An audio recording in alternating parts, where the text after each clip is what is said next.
오늘 말씀은 알지 못하는 신에게라는 오늘 23절의 말씀을 통해서 허락된 주님의 말씀 저희들 함께 나누기를 원합니다. 여러분이 잘 아시는 바와 같이 지금 오늘 읽으신 그 내용의 배경이 되는 곳은 아테네라는 곳입니다. 거기는 그 발칸반도에 위치하고 있고요. 또한 그 발칸반도 가운데 두 개의 로마의 행정구역이 있습니다. 하나는 마게도니아 북쪽에 마게도니아고, 그 마게도니아 밑에 오늘 고린도와 또 아테네가 있는 바로 그곳이 이제 오늘 제가 말씀드렸던 아가야라는 지역이 됩니다. 여러분이 그동안 저와 함께 읽어온 성경을 통해서 사도 바울이 아시아 사람으로서 아시아의 맨 끝에 위치되어 있었던 드로아라는 곳에서 하나님의 환상을 바라보게 되죠. 그래서 그가 아시아 사람으로서 그가 익숙했던 아시아권에 머물고자 했던 그의 마음 가운데 하나님께서 마게도니아 사람을 환상 가운데 보여주십니다. 그 마게도니아 사람을 통해서 와서 우리를 도우라라고 주님께서 말씀하셨고, 그 말씀이 하나님의 명령이고 또 하나님의 초대라는 것을 그들이 깨닫게 돼서 그들은 담대히 그들의 그 경계인 아시아를 넘어 에게해를 건너 유럽 땅, 인종도 다르고요, 또 쓰는 언어도 다르고, 언어는 물론 다 헬라어를 쓰지만요, 여러 가지 모든 상황 가운데서 자신의 한계를 넘어선 유럽 땅, 그 중에서 마게도니아 땅을 그들이 밟게 됩니다. 마게도니아에서 세 개의 도시에서 복음을 증거하게 됩니다. 첫 번째 동네가 뭐예요? 빌립보. 두 번째 데살로니가. 세 번째 오늘 아덴을 오기 바로 직전에 그가 복음을 증거했던 베레아라는 세 곳에서 복음을 증거하게 됩니다. 여기서 한 가지 우리는 묻게 됩니다. 주님께서 드로아에 머물렀던 사도 바울과 그 일행들을 에게를 넘어 유럽 땅을 향해 나아가라 라고 말씀을 하셔서 주님께서 불러주신 그 부르심에 그들이 부담스럽지만 자신의 그 컴포트존을 넘어서 새로운 곳으로 그들이 도약해 나갈 때 그 두려움과 불안한 마음은 있었지만 순종하며 에게를 건너갔다면 마게도니아에서의 그들의 사역이 정말 주님께서 순풍에 돛을 달듯 술술 잘 풀리게 해주셔야 됨에도 불구하고 오늘 마게도니아의 세 도시 가운데서 사도 바울이 무엇을 겪었는지를 저희는 다 알고 있더라는 거예요. 빌립보에 도착했을 때 담대히 복음을 전했지만 그 복음을 전하고 예수 그리스도의 이름으로 어린 여종이 귀신에 잡혀서 괴로움을 당하고 있을 때 그 귀신을 쫓아주었다는 그 이유만으로 그는 모진매를 맞고 감옥에 갇히게 되더라는 거예요. 그것뿐입니까? 데살로니카에 가서도 도착해서도 정말로 사람들이 드세더라는 거예요. 데살로니카 사람들이요. 우리 밴쿠버도 드세인가요? 하여간 복음을 증거했을 때 그 복음을 받아들이지 못했던 그들이 바울에게 위협을 가하게 되는 것이고, 그 위협 가운데 그는 정말 도망치듯이 베레아로 그 발걸음을 옮겨갈 수밖에 없었고요. 또 베레아에서 겪었던 모든 사람들은 신사적이었지만 이 드셌던 데살로니카에 있었던 유대인들이 가만히 있지 않고 그 먼 거리를 원정에 찾아와 사도 바울과 그 일행들을 핍박하는 모습을 우리들이 발견하게 되더라는 거예요.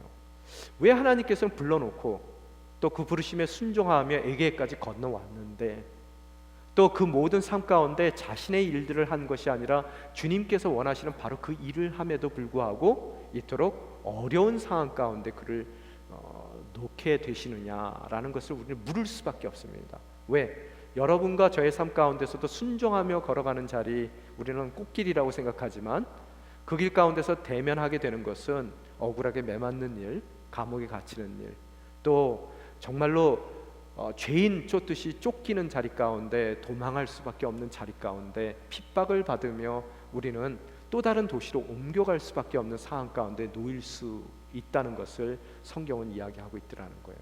그렇지만 우리가 알아야 되는 것은 그 부르심의 자리는 편안한 자리도 아니고요, 또 여러분에게 안락함을 주는 자리도 아니고요, 하나님의 뜻을 이루는 자리라는 것을 우리는 잊지 말아야 될 것입니다.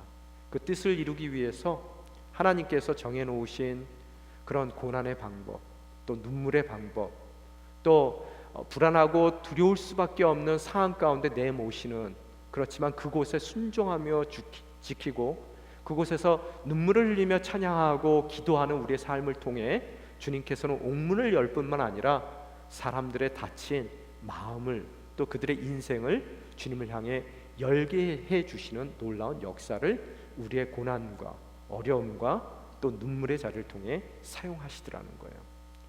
오늘 이렇듯 그가 베레아에서의 삶 가운데서도 순종을 했음에도 불구하고 다급하게 그는 항구로 옮겨가게 되고, 거기서 마침 기다리고 있었던 제일 빠른 배를 타게 되더라는 거예요. 그 배가 어디로 갑니까?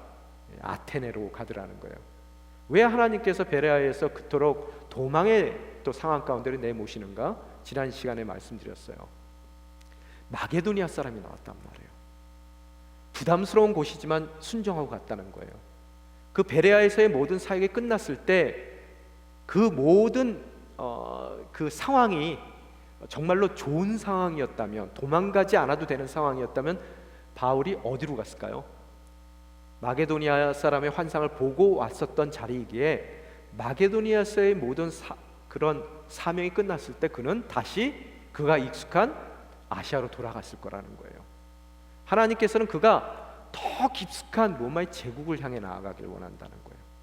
또한 그 로마의 제국에 이제는 초입이었던 마게도니아의 지경을 넘어 아가야에, 특별히 여러분이 잘 아시는 오늘 읽으신 아덴이라는 문화의 도시, 모든 사상과 철학의 도시, 그 모든 그들의 예술의 또 언어의 중심지였던 바로 그 아덴을 갈 뿐만 아니라요, 그 아덴 이후에 이제 18장에서는 어디를 갑니까?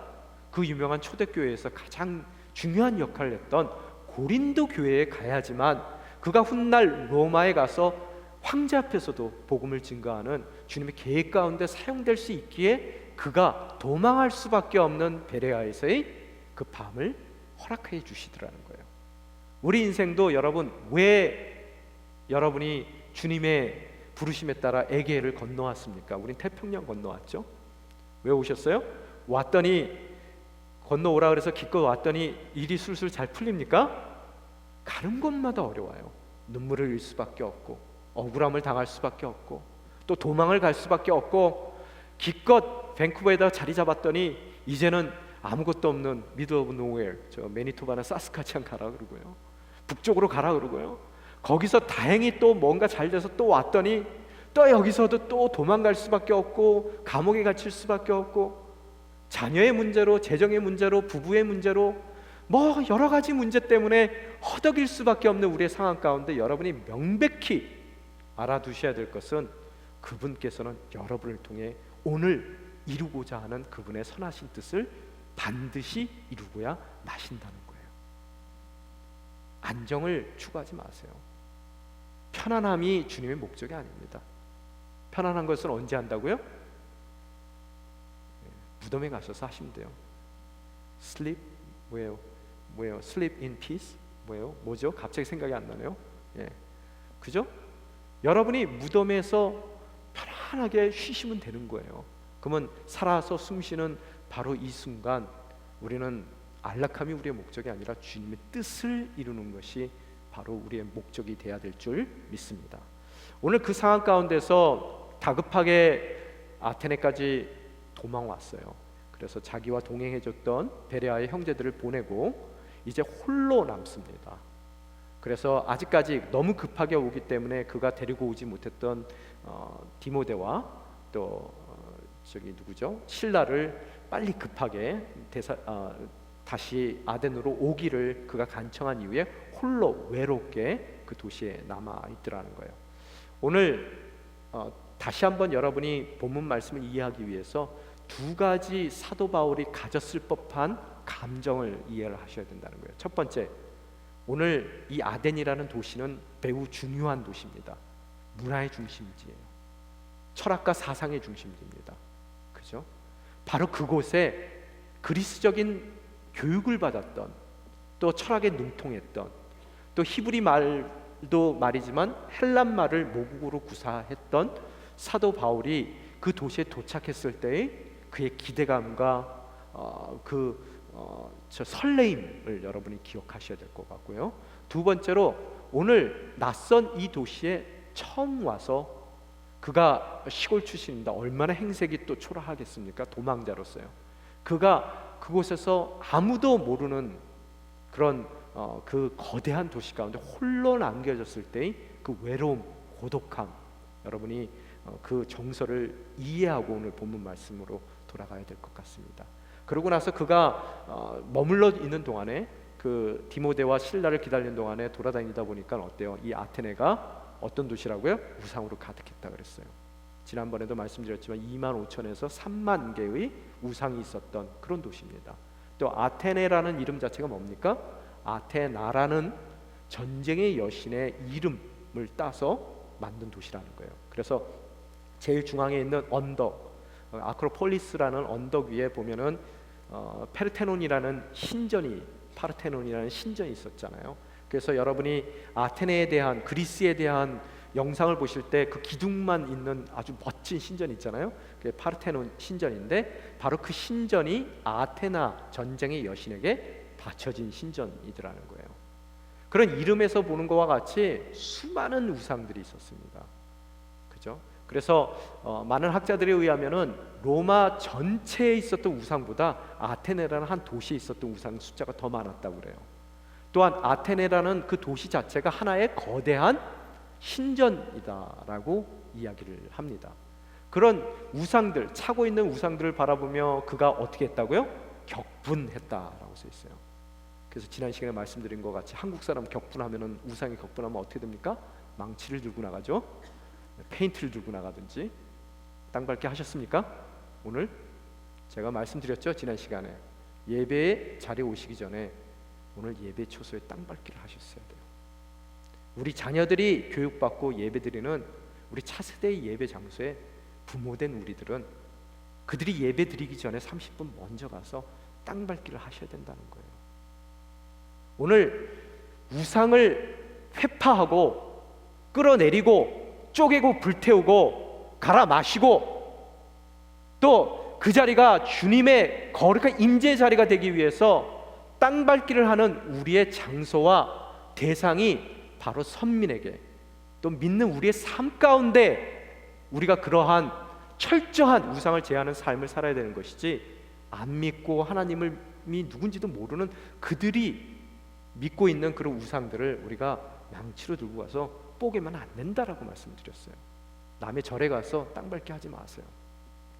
여러분이 대신 땅밟기를 해야 될 자리는 바로 오늘 우리의 예배 자리입니다. 그 어떠한 사탄 막이 틈타지 못하도록 예배 이전에 여러분이 오셔서 땅밟기 하셔야 된다는 거예요. 그렇죠? 그러고 나서 오늘 그는 망치 대신 말씀을 들고 나갑니다. 우리 또한 안 믿는 자들에게, 아직까지 예수 그리스도가 누군지 모르는 바로 그들에게 말씀을 들고 나가야 된다는 거예요. 그래서 말씀을 그가 회당에서 선포하고, 또 후에는 아고라, 시장에 가서 그가 말씀을 선포하더라는 거예요. 시장에 가서 말씀을 선포할 때 그는 우연히 만나는 모든 이들에게 말씀을 선포했는데, 역시 철학의 도시 다 와요. 그가 만난 두 부류의 사람들이 있습니다. 어떤 부류예요? 첫 번째가 누구라 그랬어요? 성경에 보면은 18절에 보면은 에피쿠로스 철학자들이고요. 두 학파, 가장 그 당시에 대표적인 두 학파, 에피쿠로스 학파와 스토아 학파의 사람들을 만나게 되더라는 거예요. 제가 오늘 여러분이 읽으신 본문을 이해하기 위해서는 그들이 누군지를 어느 정도는 알아야 돼요. 에피쿠로스의 대표적인 키워드가 뭐라 그랬어요? 그들은 우연이라는 키워드를 갖고 있어요. 모든 것이 다 우연이라는 거예요. 그래서 우연히 우리가 태어났고 우연히 이 인생을 살게 되는 것이고요. 또한 그들이 갖고 있는 생각 중에서 중요한 것이 두 번째 키워드가 죽음이에요. 죽음은 그 모든 우연한 것을 다 무의미하게 만들어버린다는, 끝이라는 거예요. 그래서 우연한 인생 가운데 죽음으로 모든 것이 끝나는 인생을 산다는 관점을 가진다면 그 사람의 인생의 태도는 어떻겠어요? 쾌락을 추구하더라는 거예요. 캐세라세라, 젊었을 때 놀자, 편안하고 즐거운 것이 우리 인생의 목적이다 라고 생각했던 유물론적인 무신론자들이라는 거예요. 그게 에피쿠르스 사람들입니다. 그래서 쾌락주의라고 얘기를 해요. 또 쾌락주의가 번성하다 보면 항상 반대의 작용이 나오죠. 추가 이렇게 스윙하는 식으로요. 반대 운동이 나옵니다. 바로 그 반대 금욕적인 운동이 바로 스토아 학파의 운동이라는 거예요. 그들은 신이 무신론적이진 않아요. 범신론적인 사상을 갖고 있다라고 말씀드렸어요. 근데 여러분, 범신론도 중요한 것이 뭐냐 하면은 여러분이 뚫어봐야 되는 것이 뭐냐 하면은 모든 게 다 신인 사람들입니다. 집 앞에 있는 나무도 신이고요, 또 날아가는 새도 신이고요, 또 내가 밟고 있는 땅도 신이고요, 위를 쳐다보니까 하늘도 신이고요, 또 옆에 보니까 사람들도 다 신이에요. 모든 사람들이 다 신이면은 뭡니까? 특별히 신으로서 의미를 가질 수 있는 신은 존재하지 않는다는 거예요. 그래서 그들 또한 무신론적인 사람들이라는 거예요. 또한 그들이 갖고 있었던 사고 중에 하나가 이신론적 사고를 갖고 있었습니다. 물론 이신론은 아니에요. 그 19세기에 나온 건데, 이신론적 사고라는 것이 뭐냐 하면요, 오늘 17장에서는 방법 없습니다. 그냥 들으세요. 그러면은 이 이신론적 사고는 세상을 신들이 만들어는 놨는데요, 전혀 창견하지 않는다는 거예요. 특정한 법칙을 줬고 그 법칙대로 세상이 굴러가도록 내버려 뒀다는 사고를 갖고 있는 것이 이신론적 사고입니다. 그래서 인간사에 관여하지 않는다는 거예요. 그래서 그 법칙이 잘 그 모든 세상의 것들을 이끌어갈 수 있도록 우리가 이성을 통해서 그대로 잘 살아내면 된다라고 생각했던 사람들이 바로 스토아적인 그런 철학이라는 거예요. 사고라는 거예요. 그들과 변론을 했어요. 뭘 갖고 변론을 했어요? 오늘 성경에 보면은 18절 하반절에 보면은 바울이 예수 그리스도에 대해서 선포했고 또 그의 부활에 대해서 선포를 했습니다. 그 선포 가운데 세 가지 반응을 보였다 그랬어요. 첫 번째 반응이 뭐였습니까? 말쟁이, 조롱하는. 그래서 무시해 버렸어요. 그죠? 이 말쟁이라는 단어가 무슨 뜻인지는 지난 시간에 말씀드렸습니다. 뭐라 그랬어요? 새라는 단어, 참새라는 단어가 들어가 있었다 그랬죠. 그래서 새들이 시장 바닥에서 이것저것 쪼아댑니다. 먹을 건지 아닌지. 무조건 입에 쪼아대서 삼킬 만한 거면 다 삼켜요. 그게 새입니다. 오늘 사도 바울이 이야기하는 그 모든 것이 그런 새가 이쪽 저쪽 다니면서 이해도 안 되고 소화도 안 된 것들 그저 잡식적으로 다 삼켜서 그것을 자기도 이해 못하면서 말장난으로 늘어놓은 것이라고 생각하더라는 거예요. 또 두 번째 부류의 사람들은 그가 다른 이방인들의 다신교를 전하고 있다라고 얘기했어요. 성경에 보게 되면 뭐라고 써 있냐 하면은 그가 외국의 다른 신들을 전하는 사람인가 보다라고 18절에 써 있습니다. 오늘 분명히 오직 예수 한 분 하나님에 대해서 그가 분명히 설교를 했는데도 불구하고 왜 들었던 아덴의 그 시장통에 있었던 아구라에 있었던 그 사람들은 바울의 말을 이해 못했을까를 물어야 된다는 거예요. 왜 그랬습니까? 왜 그들은 다신론적으로 여러 신들에 대해서 이야기를 하고 있다라고 유일신을 한 분 하나님이신 예수 그리스도에 대해서 선포를 했음에도 불구하고 그들은 왜 여러 신에 대한 이야기로 다신론적으로 그 복음의 말씀을 받아들였냐는 거예요. 왜 그렇습니까? 제가 지난 시간에 뭐라 그랬어요? 예수스라는 단어는 남성 명사입니다. 또 부활에 대해서 얘기했는데 부활이라는 말은 안나스타시스라는 여성 명사예요. 그들은 바울이 얘기하고 싶은 그 골자를 들은 것이 아니라 말씀 그대로 받은 것이 아니라 그들이 갖고 있는 이미 다신론적인 사상 가운데 관점 가운데 바울이 얘기하는 것이 다신론적인 관점에서 보니까 뭐라고요? 예수라는 남자 신이 있고요, 또 안나스타시스라는 여성 명사를 사용하니까 부활에 대한 개념을 듣기보다는 그 이름 자체가 그 남자 신과 함께 동행하는 여자 신 정도로 생각을 했다는 거예요. 그래서 또 다른 다신론, 이방의 다신론을 그가 설교한다라고 느꼈기 때문에 그것을 거부하는, 그냥 무시해버리는 그런 모습들을 보게 되더라는 거예요. 여러분, 오늘 이 시간도 예배 자리가 시장통이 될 수가 있어요. 오늘 여러분이 갖고 있는 우리 또한 모든 우리의 관점들이 있더라는 거예요. 오늘 그 관점 가운데서 선포된 말씀을 듣는 사람들이 있어요. 제가 늘 드리는 말씀은 우리가 말씀을 읽는 것이 아니라 말씀으로 하여금 우리 삶이 읽혀져야 된다라고 여러분에게 말씀드립니다. 우리의 그런 아덴에서의 다신론적인 또 세상적인 철학 가운데 갖고 있었던 우리의 다듬어진 관점 가운데 주님의 말씀을 바라보는 것이 아니라 그 주님의 말씀이 우리가 갖고 있는 관점이 얼마나 성서적으로 그게 부당한 모자르는 관점인지 또 적절치 못한 관점인지를 아주 극도로 극명하게 보여주는 사건이 여러분 삶 가운데 일어나야 되겠더라는 거예요. 우리의 관점 가운데서 달면은 삼키고 또 우리 관점 가운데 받아들일 수 없으면 여러분이 내치는 게 아니라는 거예요. 길면은 잘라내고 짧으면은 늘어뜨리는 것이 말씀이 아니라 그 말씀 자체가 우리의 새로운 관점을, 하늘의 관점을, 또 예수 그리스도의 관점을, 복음의 관점을 허락해 줘야 되더라는 거예요. 그래서 말씀을 먹어야 됩니다. 그 말씀이 우리 삶 가운데 녹아 들어가야 돼요. 그래서 새로운 하늘의 관점을 갖게 해줘야 되더라는 거예요. 예수 믿는 사람들도 마찬가지예요. 제가 새벽 예배 시간에는 말씀드렸는데요, 제 스승 중에 스탠리 그랜츠라는 스승이 있습니다. 20세기의 신학이라는 굉장히 독보적인 책을 썼어요.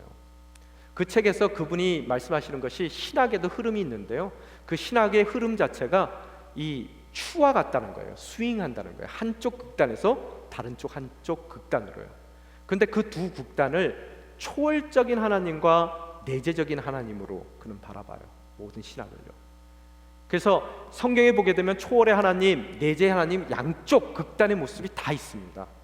그런데 사람들이 신앙생활을 하며 교회 생활을 하며 한쪽에만 치우치는 삶을 살더라는 거예요.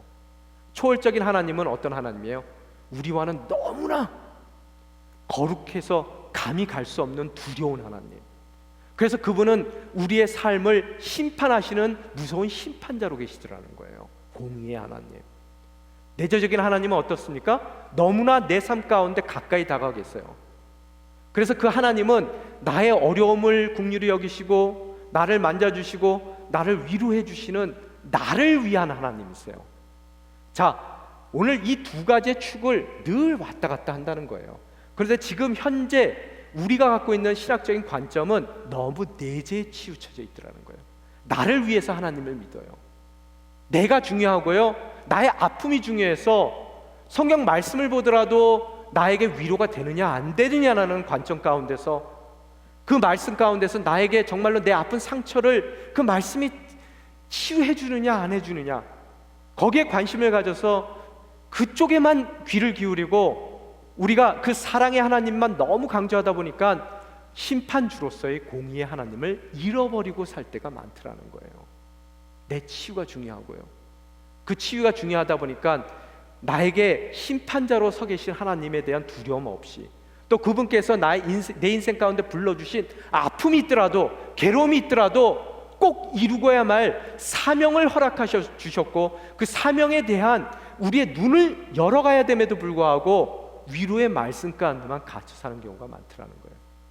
오늘 여러분은 어떤 마음으로 예배에 와 있습니까? 여러분은 초월의 하나님에 대한 그런 말씀 선포에 대해서 귀를 열며 나의 관점들을 진정 성경이 원하시는 하나님의 관점, 하늘나라의 관점으로 내 인생을 바라보기를 원하시냐는 거예요. 오늘 그들은 그것이 부족해서 자신들의 관점 가운데 또 허락된 말씀을 자신들이 보고 싶은 대로만, 또 원하는 대로만 그들이 재단해버리고 잘라버리고, 그 두 부류의 사람들은 조롱하고 또 무시하는 그런 말씀이 선포됐음에도 불구하고 그 말씀을 들을 수 있는 은혜를 저버린 모습을 우리들이 발견하게 되더라는 거예요. 세 번째 부류의 사람들이 있습니다. 어떻게 했다고요? 오늘 성경 19절에 보면 그들은 바울을 붙들어 아레오파고 광장으로 데려갔다라고 써 있어요. 오늘 세 번째 부류도 지난 시간에 말씀드린 바와 같이 뭐라고요? 그들이 정말로 듣고 싶어서 듣는 것이 아니에요. 오늘 누가가 21절에 보면은 오늘 그들의 마음에 대해서 주석적으로 써놨습니다. 뭐라고 써 있습니까? 모든 아덴의 사람들과 거기 사는 외국 사람들은 보다 새로운 것을 말하거나 듣는 일에 시간을 쏟던 사람들입니다. 그냥 새 것이 그들은 좋았던 거예요. 그래서 얼리 어댑터라고 지난 시간에 말씀을 드렸습니다. 오늘 여러분이 꼭 물으셔야 되는 것이 정말로 새 것이 좋은 겁니까? 여러분, 중요한 것은 참된 거예요. 그게 좋은 거예요. 오늘 그들은 새로운 것을 지나치게 추구하며 오늘 행여 새로운 사상을 얻을까 해서 그들이 아레오바고로 바울을 붙들어가는 그들의 이 모습을 바라봅니다. 이 아레오바고라는 곳은 그저 사도 바울의 새로운 이야기를 듣는 것뿐만 아니라 또한 그가 지금 전하고 있는 말씀이 옳은 것인지 옳지 못한 것인지, 우리에게 도움이 되는 것인지 도움이 안 되는 것인지를 판단하기 위해서 바울을 붙들어 아레오바고로 데려가는 모습을 발견하게 됩니다. 아레오바고라는 것은 재판장이라는 뜻이에요. 재판장. 그래서 그 위치를 보게 되면은 지금 여러분 오늘 아덴의 시장이 있습니다. 아라고라는 시장이 있어요. 아고라라는 시장이 있습니다. 그러고 나서 그 도시의 가장 중앙에는 아크로폴리스 150m 정도의 높이 언덕 위에 중심에 아까 말씀드린 파르테논 신전이 있고 또 제우스를 섬기는 여러 가지 신전이 있는 바로 그 위에 놓여 있는 그런 거룩한 곳이 있습니다. 그들이 생각하기에 오늘 아레오바고라는 것은 그 낮은 시장과 높은 아크로폴리스의 중간 정도에 위치하고 있었던 광장이라는 거예요. 거기서 여러 가지 재판들이 일어났습니다. 그래서 여러분이 아시는 바와 같이 소크라테스가 사형 언도를 받고 죽은 곳이 바로 아레오바고예요. 그런데 이 아레오바고가 왜 재판소가 됐느냐? 지금도 그리스의 대법원의 이름이 아레오바고라고 합니다. 그게 왜 재판소가 됐느냐? 재미있어요. 여러분, 이 두 단어가 합쳐진 겁니다. 아레오파고라는 것은요, 아레스, 파고스라는 단어예요. 아레스라는 이름은 여러분 제 그리스 신화 읽어보신 분들은 아실 거예요. 뭐예요? 남자 신이에요. 어떤 신입니까? 아테나가, 아까 말씀드린 아테나가 여자 전쟁 신이었다면 이 아레스라는 이름은 남자 전쟁 신이에요. 신의 이름입니다. 근데 이 여자 남자 전쟁 신이 둘 다 제우스의 자녀들인데요. 그런데 문제는 뭐냐면 아레스가 딸이 하나 있었는데 그 딸을 포세이돈이라는 신, 여러분 잘 아시는 신의 그 아들 중에서 할리로티우스라는 신이 있답니다. 그 할리로티우스라는 신이 이 아레스 신 딸의 딸을 겁탈하는 사건이 일어나요. 자, 여러분 신들도 막 겁탈하고 부릅니다. 그래서 거기에 대해서 너무 분노한 아레스가 그 포세이돈 아들인 할리로티우스를 살해하게 돼요. 때려 죽입니다. 그래서 그것이 문제가 돼서 포세이돈이 아레스 신을 고소합니다. 그래서 올림푸스에 있는 모든 신들이 그 고소를 받아들여 아레스를 재판하던 곳이 바로 아레오바고예요. 그래서 바고라는 뜻은 힐이라는 뜻입니다. 언덕. 그래서 아레스의 언덕. 또한 이 아레스라는 그 이름이 로마 신화에 의하면은 마르스라는 뜻이에요. 마르스. 그래서 여러분 미국에 있는 교회들, 유명한 교회들 보면은 교회 이름이 어떤 교회가 있어요? 마르시 힐 처치라는 교회들이 있단 말이에요. 뭐예요? 아레오바고 교회예요. 오늘 여러분이 읽으신 성경 가운데 그 사도 바울의 설교와 같은 하나님의 살아있는 말씀이 선포되는 바로 그 교회를 뜻하는 그런 이름들을 갖고 있더라는 거예요. 그래서 이 아레오바고에 사도 바울이 끌려갔습니다. 오늘 그러고 나서 여러분이 읽으신 부분은 사도 바울의 설교의 전문이 들어가 있습니다. 사도행전에 보게 되면은 사도 바울의 설교가 몇 개 나옵니까? 지금까지 여러분 기억하세요? 몇 개 나와요? 지금까지 2개 나왔어요. 오늘 여러분이 읽으신 설교까지 하면 3개가 나옵니다. 첫 번째 설교가 어디에 있었는지 아세요? 여러분? 비시디아 안디옥에 있어요. 그가 풍토병에 걸려 정말로 환자의 모습으로 안디옥에 도착했을 때, 회당에 마침 갔을 때, 바나바와 바울이 앉아 있을 때 사람들이 랍비에게 말씀을 증거하도록 부탁했을 때 그들은 당연히 바나바가 설교할 줄 알았는데 누가 설교했어요? 환자로 다 죽을 것 같은 지금 처지에 있는 바울이 말씀을 증거하는 그 모든 설교 전문이 성경에 기록이 돼 있어요. 대상이 누구였습니까? 비시디아 안디옥에서는 회당 가운데 있었던 유대인들과 또 누구라고요? 이방인으로 삶을 살았지만 하나님을 경외하는 자로 유대교로 개종했던 바로 그들에게 설교하는 설교 전문이 담겨 있습니다.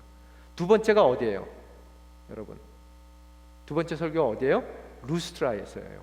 루스트라에서 무슨 일이 있었습니까? 사도 바울과 바나바가 뭐로 그 사람들에게 경배를 받을 뻔해요? 제우스와 헤르메스로 경배받을 뻔했단 말이에요. 그러한 무지한 사람들에게 머리에 재를 뿌리고 옷을 찢으며 그들이 복음을 증거하게 되는데, 바로 그 복음에 증거한 설교의 전문이 담겨 있어요. 그거는 누가 대상이었었어요? 무지한 이교도들에게요. 오늘 세 번째로 들어간 본문 가운데서는 누구에게 전해집니까? 가장 그 시대를 살고 있었던 지성인들에게, 철학자들에게 바울이 복음을 증거하는 설교의 전문이 담겨 있더라는 거예요. 우리가 인생을 살다 보면은 하나님에 대한 막연함을 갖고 있는 사람들에게 복음을 증거해야 될 때도 있어요. 또한 우리가 인생을 살다 보면 너무나 무지한 이교도들 같은 사람들도 있단 말이에요. 세 번째, 우리가 전도할 때 어떤 사람들이 있다고요? 굉장한 지성을 갖고 있고 이 시대의 가장 뛰어난 철학자들에게, 또 학자들에게 복음을 증거할 때도 있더라는 거예요. 과연 누가가 이 세 설교문을 집어넣었다는 이유는 어디에 있습니까? 우리가 모두에게 복음을 증거하고 그 복음을 증거했을 때 우리가 어떠한 틀 가운데 또 방법론 가운데 복음을 증거해야 될지를 아주 친절하게 설명하고 있더라는 겁니다. 그러고 나서 오늘 그들에게 복음을 증거합니다. 요거만 얘기하고 끝낼게요. 30분까지 끝내겠습니다. 22절에 보게 되면 뭐라고 써 있습니까? 그러자 바울이 아레오바고 광장 가운데 서서 말했습니다 라고 써 있어요. 여러분, 오늘 아까 제가 외로움의 고독함에 대해서 말씀드렸단 말이에요. 아무도 없는 곳이에요. 지금 그 시대의 가장 지성인들이 앉아있는 아레오바고에서 그가 그들의 가운데 서서 복음을 증거한다는 것은 어떻겠습니까? 매우 두렵고 떨리는 일일 거예요. 그렇지만 오늘 성경에 보면 그는 굉장히 담대합니다. 그 이유가 어디 있다라고 생각하세요? 그가 홀로 서 있지만, 그 지성의 자리 가운데 서 있지만 아마 그는 영적인 눈으로 그의 말씀, 선포되는 말씀을 수종하기 위해서 그 자리를 가득 채웠던 천군 천사들을 봤을 거라는 거예요. 오늘 여러분이 잊지 마셔야 될 것이, 정말 우상으로 가득한 여러분의 삶 가운데, 직장 가운데, 또 여러분이 서 있는 하나님의 부르심 가운데 여러분이 때로는 너무나 압도되는 현장 가운데 서서 복음의 말씀을 선포해야 될 때가 있을 겁니다. 그럴 때 여러분이 잊지 말아야 되는 것은 진정 그 말씀에 수종을 하기 위해서 주님께서 보내주신 천군천사를 바라봐야 된다는 거예요. 그때 우리는 그 숫자들보다, 그 아레오바고에 모여있던 철학자들의 숫자보다 더 많은 하나님의 천군천사가 그 자리를 지키고 그의 말씀을 수종하고 있다는 것을 깨달을 때 담대히 복음의 말씀을 전할 수 있으리라 믿습니다. 오늘 이 시간에도 이 많은 빈자리, 우리가 모인 숫자보다 더 많은 천군천사가 이 자리에 우리의 말씀, 선포되는 말씀을 수종하고 있으리라 믿습니다. 그죠? 그 가운데 담대히 복음을 증거하는데 그가 뭐라 그래요? 아테네 22절에 보면 시민들이요, 내가 보니 여러분은 여러모로 매우 종교적인 사람들입니다 라고 얘기하고 있어요. 오늘 꼭 칭찬하는 것 같죠? 만약에 사도 바울이 한국 사람이면 어떻게 했을까요? 격분한 상태 가운데서 아레오바고에 끌려갔을 때요, 이 우상, 더럽고 추악한 우상 숭배자들아 지옥에 떨어질지어다 뭐 했을 거 아니에요. 그렇게 말하는 순간 그들의 모든 마음은 다 닫혀버린다는 거예요. 오늘 그들의 종교성을 끄집어내더라는 거예요. 원어 성경에 보게 되면 비교급수로 되어 있습니다. 더 종교적이다, more religious 라는 단어를 사용하게 되더라는 거예요. 오늘 그걸 통해서 칭찬하는 겁니까?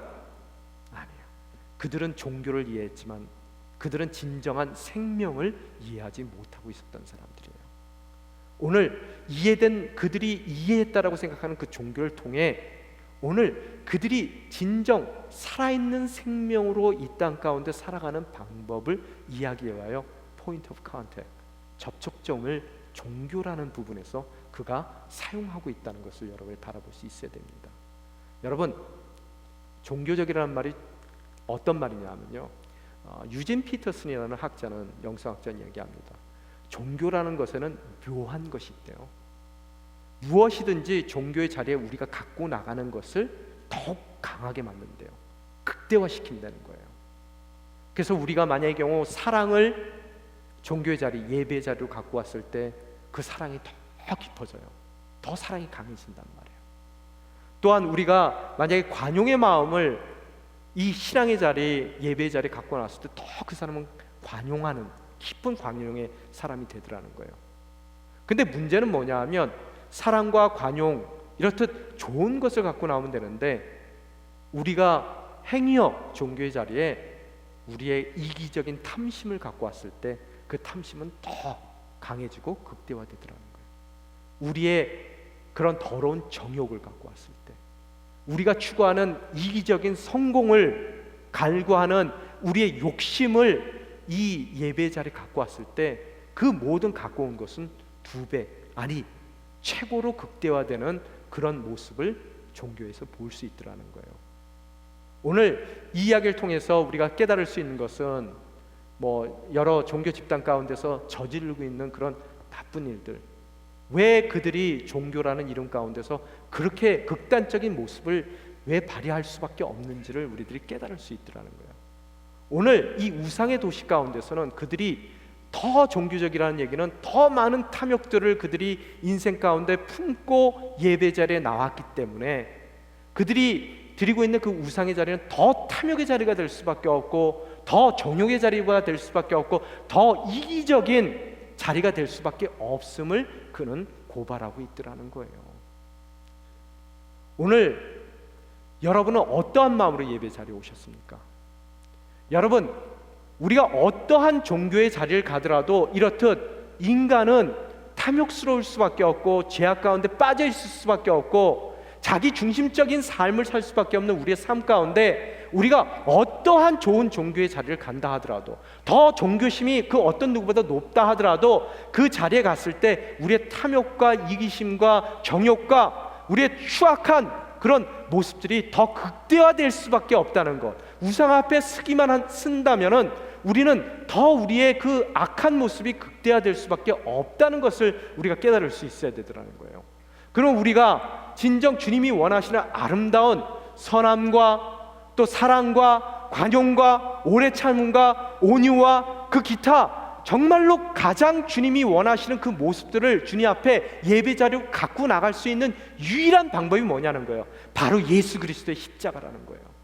십자가 없이는 여러분이 더 종교적이면 종교적일수록 여러분은 더 우상 가운데 처할 수밖에 없는 것이고, 여러분이 더 종교적이면 종교적일수록 여러분은 더 탐심 가운데, 더 깊은 욕심 가운데, 이기심 가운데 남아 있을 수밖에 없다는 것을 오늘 사도 바울은 고발하고 있는 거예요. 여러분, 오늘도 예배 자리에 나오셨습니다. 진정으로 예수 그리스도를 통해서 옛사람이 철저히 십자가에 못 박혀 죽지 않고 아직까지 그 이기심을 갖고 나 하나 잘 되면 된다라고 생각하며 편안함과 안락함을 추구하는 그런 탐욕과 욕망으로 이 자리에 나오셨다면, 오늘 이 예배 자리를 통해서 여러분의 그 탐욕은 더 극대화돼 버리고 말 거라는 거예요. 그래서 이 자리가 하나님을 예배하는 자리가 아닌 우리의 욕망을 채우기 위한 우상의 자리가 될 수밖에 없다는 것을 우리들은 깨달을 수 있게 되더라는 거예요. 진정 예수 그리스도, 바로 그 십자가를 통해 옛사람이 철저히 옛 욕정과 그런 욕망과 우리의 모든 탐심, 더러운 마음들, 이기적인 우리의 그런 자기중심적인 삶이 십자가에서 해결되지 않는다면 결단코 우리가 갖고 올 수밖에 없는 모든 죄악은 극대화될 수밖에 없다는 것을 오늘 종교심이 더 강하다는 것을 통해 우리에게 말씀하고 계시더라는 거예요. 사도 바울도 마찬가지였습니다. 그 종교심, 태어난 지 8일 만에 할례 받았고 또 바리새파로서의 삶을 살았던 그의 열심을 주님 앞에 갖고 왔지만 그 열심은 교회를 핍박하는 열심이었다는 거예요. 그가 다마색에서, 도상에서 예수를 만나는 거로 진정 그가 하나님 앞에 내어드릴 귀한 산제사로서의 삶을 하나님 앞에 내어드릴 수 있는 은혜가 더딥혀졌다는 거예요. 그는 그 종교심에 대해서 알고 있었던 사람이라는 거예요. 그런데 그 종교심 가운데 요것만 하나만 할게요. 오늘 그가 그 말문을 열고 나서 23절에 알지 못하는 신에게 라는 그 제단을 통해서 그가 얘기하더라는 거예요. 이 알지 못하는 신에게라는 제단 자체는 뭐냐? 두 가지 학설이 있습니다. 6세기 정도에 기원전 6세기 정도에 이 에덴에 굉장히 큰 이 아테네에 굉장히 큰 전염병이 돌았답니다. 많은 사람들이 죽었어요. 첫 번째 학설은 뭐냐 하면은, 그래서 제우스에게도 부탁해보고 포세이돈에게도 해보고 이신 저신에게 다 제사를 드려봤는데 안 통하는 거예요. 내가 지키고 싶은 모든 것, 내가 누리고 싶은 그 모든 것이 다 아사져가는 그 모습 가운데 그들이 할 수 없어 매달린 것이, 그럼 우리가 신을 잘 모르는가 보다. 모르는 신에게 제사를 지냈더니 그 즉시 전염병이 없어졌더래요. 그래서 그들이 알지 못하는 신이라는 제단을 만들어 매년 거기다 제물을 바친다는 이야기가 첫 번째 얘기고요. 두 번째 얘기는 뭐냐 하면은, 그들이 모든 그런 그 전염병이 다 이제는 완쾌된 그 시점 가운데 너무 감사해서 신들에게 제사를 지낸 거예요. 신들이 도와줬으니까 이 모든 것이 없어졌다고. 그런데 모든 자신들이 알고 있는 신들에게 다 제단을 만들어서 감사함을 드렸는데, 문제는 혹시 빠져먹은 신이 있을까 봐 걱정되기 시작하는 거예요. 두려워지는 거예요. 여러분, 그런 거 있잖아요. 우리도 시상식 같은 거 하면은 누구 감사합니다 뭐 했는데 누가 하나 빠져먹고 내려가면은 한 사람이 얼굴이 확 변하죠. 그죠? 그런 것 같이 혹시 많은 신들이 있는데 그 중에 하나 빠져먹어서 그 신이 화가 나고 분노해서 우리가 다시 전염병에 걸릴까 봐 그게 걱정이 돼서 그들이 알지 못하는 신에게, 그죠? 알 필요도 없는 신입니다. 왜? 전염병만 안 주면 돼요. 전염병으로부터 우리를 지켜주면 그 신은 누구든지 상관없는 신이라는 거예요. 바로 그런 의미 가운데 그들이 제사를 지내고 있더라는 거예요. 오늘 종교심이 강해서 누구보다도 더 종교적이란 여러분이 이 자리에 오셨습니까? 그래서 아직까지 십자가에 해결되지 않은 여러분의 삶의 부분들을 이 예배 자리에 갖고 오셨냐는 거예요. 또한 여러분 인생 가운데서도 하나님을 바라볼 때 하나님을 진정으로 바라본 것이 아니라 내 인생 가운데 내가 지키고 싶은 것들을 지켜줄 수 있는 그 전염병으로부터 나를 지켜줄 수 있는 어느 신이든 상관없어요. 그런 알지 못하는 신으로 하나님을 경배하기 위해 아직까지 해결되지 않는 죄를 잔뜩 품고 오늘 여러분의 종교성으로 이 자리에 와 계셨냐는 거예요. 이제 예수 그리스도를 통해 우리의 삶 가운데 제해야 될 모든 우리의 죄악된 마음들이 제외지기를 주님의 이름으로 축원합니다. 이제 예배에 나올 때마다 직접 나의 이기적인 옛사람의 탐욕, 또 욕심, 또 내가 추구하는 안락함과 편안함을 여러분이 이 자리에 갖고 나오는 것이 아니라 진짜 하나님께서 사도 바울을 불러주신 것 같이, 또 초대교회를 불러주신 것 같이 주님께서 나에게 허락하신 꿈과 비전과 그분의 궁극적인 목적을 이 자리에 갖고 나오기를 원합니다. 여러분이 이 예배 자리에 하나님의 꿈을 갖고 나오고 하나님이 허락하신 비전을 갖고 나오고 또 우리의 자녀들이 하나님이 허락하신 부르심을 그 예배 자리에 갖고 나왔을 때 그 모든 하나님의 꿈과 비전과 목적과 부르심은 극대화될 줄 믿습니다. 그 극대화된 모든 것을 우리의 삶을 통해 기필코 이루시는 하나님 앞에 먼저 우리의 삶이 구별되길 원합니다. 지금까지 우리가 알지 못하는 신, 나의 이기적인 것을, 나의 탐욕적인 것을 지키기 위해서 하나님이 누군지를 알 필요도 없고 누구든 좋아, 내가 지키고 싶은 이것만 지켜주면 돼 라는 마음으로 여러분이 종교성이 높아 이 자리에 여러분의 종교심으로 앉아있다면 이제는 십자가를 바라봐야 됩니다. 그 십자가를 통해 이제는 나의 모든 꿈을 덜어내고 또 나의 모든 비전을 덜어내고 이제 그 자리에 하나님의 꿈과 하나님의 비전을 채워나가기 원합니다. 이제 하나님께서 주신 그 소명을 예배 자리로 들고 나왔을 때 바로 그 자리에서 그것을 2배, 3배, 아니 주님께서 하실 수 있을 만큼 극대화시켜 주시는 주님의 은혜의 손길을 경험하는 저와 여러분이 되시기를 주님의 이름으로 축원합니다. 함께 기도하며 나아가길 원합니다. 주님, 그동안 종교심으로 저희들이 예배 자리에 나왔습니다. 이제 말씀 가운데 그 모든 우리가 갖고 있었던 옛사람의 종교심을 다 걷어내기를 원합니다.